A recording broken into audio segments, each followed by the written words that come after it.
That's the interesting thing about the clowns is we were trying to find ways to behave as terribly as possible and get paid for it and save the world.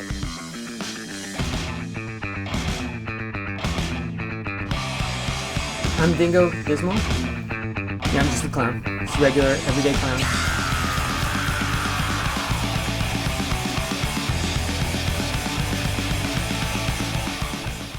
It was a clown house.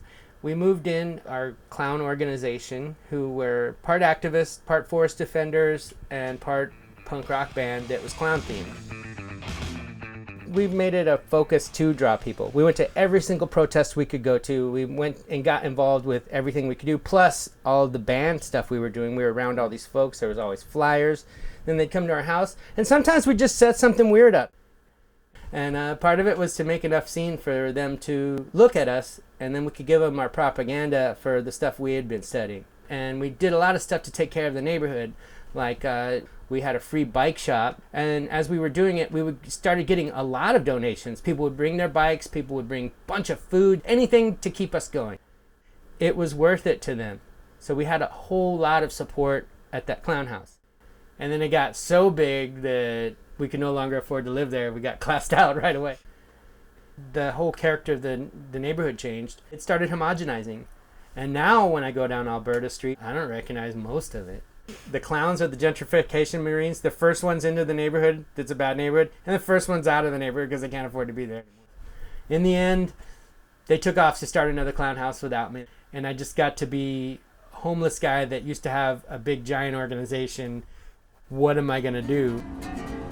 Go 1, 1, 1, count 2, 2, 2, and now 3, 3, 3, 3, count 4, 4, 4, 4, count 5, 6, 7, 8, 9, 10, now back. I was a waitress, I was an artist, and Dingo literally was like, you should quit your job and do stuff with me.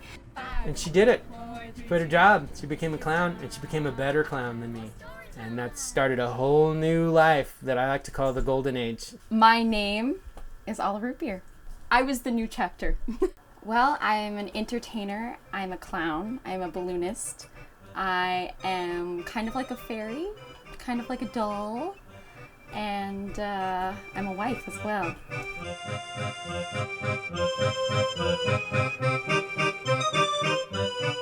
She invented me into the more crowd-friendly Dingo.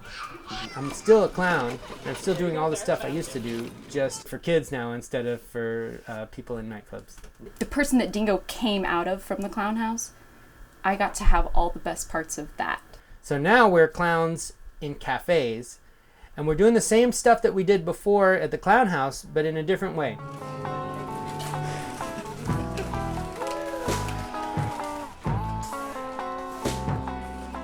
Poverty is a bitch. Poverty really, it stresses you out so much that sometimes you can't see past the end of your nose. I guarantee you, we've had many times where we're like, we can't do this anymore. We're on food stamps. We barely have any money. I don't even know how we're going to pay for rent next month. You want to keep everything together, but you can't. And then somehow we get through it.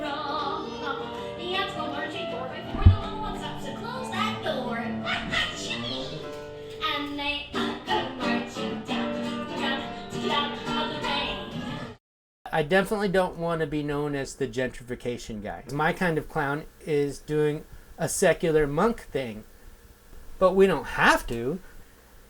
We could spend most of our time in a car being clowns in all of the burbs where all the money is, and we'd be swimming in it. But that's not what this community needs. We're here because the people want us to be here. Right now, our main goal is to stay Portlanders, because all of the prices are going up just like they always have. I've never left a house because I wanted to. I've always been priced out of a house. So we're trying to figure out how to get a TV show or something that would get us a living wage so we can guarantee that we would stay here.